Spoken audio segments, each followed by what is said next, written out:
Where will you run? It has already reached you, and none of you will survive.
Where will you run? It has already reached you, and none of you will survive. Just let those words sink in for a second. Imagine the absolute, inescapable dread of realizing that the terrifying thing you're desperately fleeing from isn't actually chasing your car down the road. It's already sitting right inside it with you. Welcome back to The Explainer. Today we're turning down the lights and we are diving deep into the absolute darkest corners of rural folklore. We are going to uncover the anatomy of a nightmare. Specifically, we're breaking down the terrifying predatory tactics of a folkloric entity known as the Chhalava. By piecing together the chilling details from two harrowing, real-world highway encounters, we're going to map out exactly how this thing hunts in the pitch black. But before we get into the actual mechanics of the hunt, ask yourself this. Have you ever been driving on a really lonely road at night and suddenly you get that creeping feeling like you've passed the exact same trees before?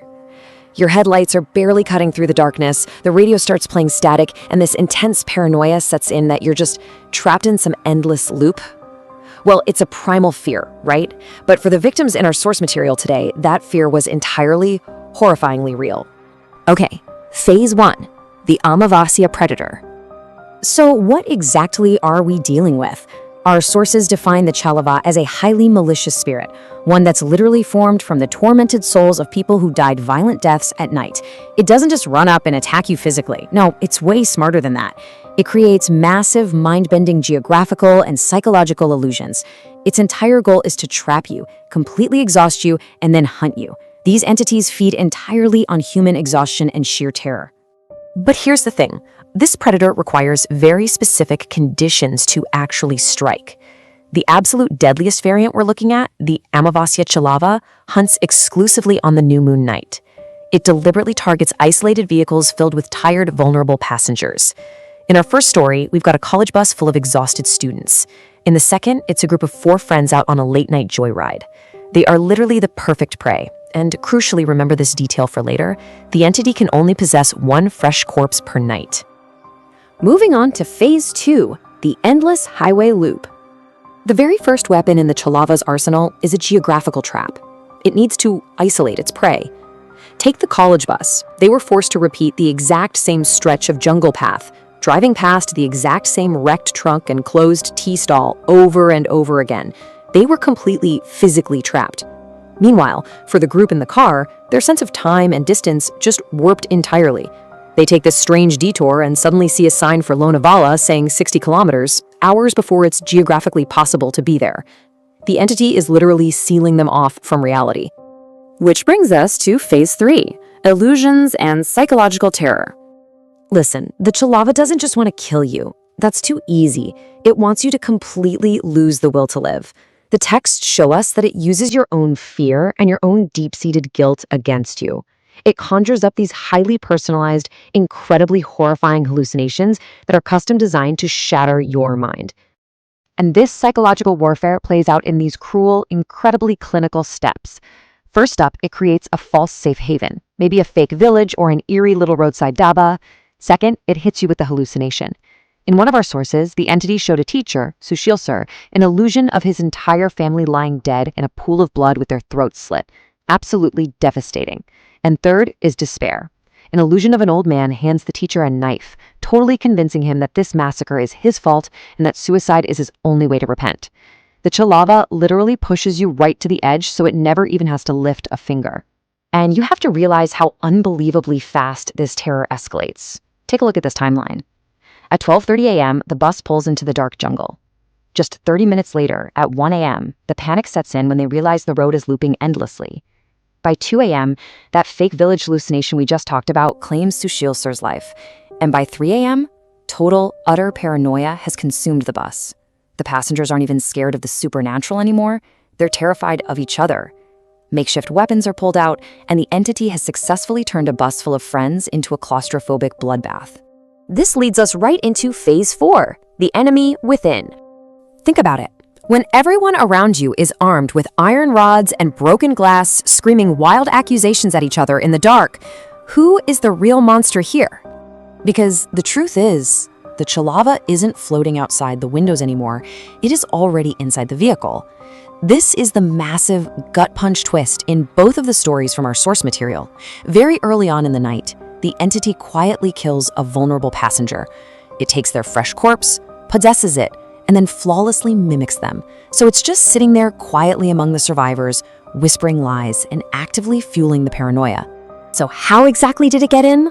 Well, it waits for a fatal separation. On the bus, a quiet student named Sham wanders off into the dark bushes alone for a bathroom break. In the car story, Ali steps out completely alone to check an open trunk. And in those exact chilling moments of total isolation, they are shown the Chhalava's true face.